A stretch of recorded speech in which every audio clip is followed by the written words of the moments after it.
Hello बच्चों, let's read this question. The question says an athlete can jump to a maximum height of 4 meters on the surface of the earth. Considering the same initial velocity for jumping to what height can he jump from the surface of the moon? Take acceleration due to gravity on earth, that is g of e, as 9.8 meter per second square, and acceleration due to gravity on the surface of moon as 1 by 6 g of e. तो question में बोला गया है कि एक athlete है जो कि जंप करता है to a maximum height of 4 metre on the surface of the earth, considering the same initial velocity for jumping to what height can he jump from the surface of the moon. जहाँ पर हमें take करना है acceleration due to gravity on earth g of e as 9.8 metre per second square, and acceleration due to gravity on the surface of moon है 1/6 of g of ई। सो इस question के लिए हमारा की कॉन्सेप्ट यूज हो रहा है, that is the conservation of energy. Conservation of energy, ठीक है। तो देखो, यदि हमारे पास जो इनिशियल वेलोसिटी है, initial jump velocity is the same, तब क्या होगा, जो काइनेटिक एनर्जी ऑफ जंप है on the earth and moon will be equal to the respective potential energy. So if the initial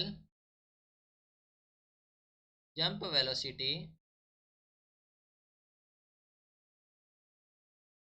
is the same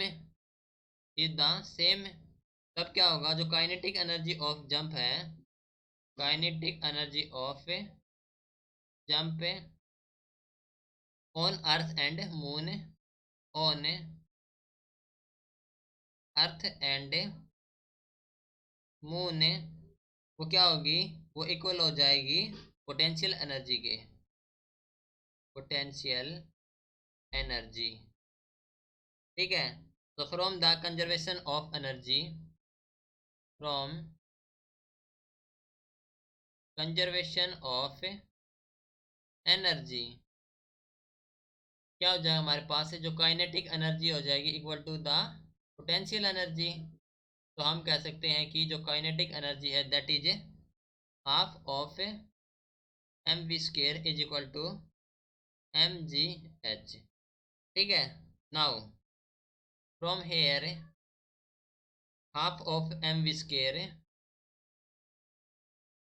which is equal to the m g of m upon, देखो m g of m into h of m which is equal to the m g of अर्थ के लिए into h of earth, ठीक है। तो यहाँ से H of moon कितना आ जाएगा, height of moon, that is g of earth into height of earth divide by g of moon हो जाएगा हमारे पास जी ऑफ एम। नाउ इसमें वैल्यू पुट करेंगे हम यहाँ से, तो g of e into g of e into h of e, h of e हमारे पास है हाइट ऑफ अर्थ है जो कि है 4, क्योंकि 4 अपॉन जी ऑफ एम दे रखा हमारे पास है जी ऑफ एम, जो कि हमारे पास है 1/6 of g of e, 1/6 g of e, ठीक है। तो यहाँ से जो एच ऑफ एम कैलकुलेट करेंगे, हाइट फ्रॉम द मून, जो कि हो जाए हमारे पास 24 मीटर, ठीक है। तो क्वेश्चन में पूछा गया था कि consider the same initial velocity for jumping, और हमें बताना था कि what height can he jump from the surface of moon. तो यह हो जाए हमारे पास एच ऑफ एम जो कि है 24 metre. This is your final answer, hope you understood it well, best of luck, thank you.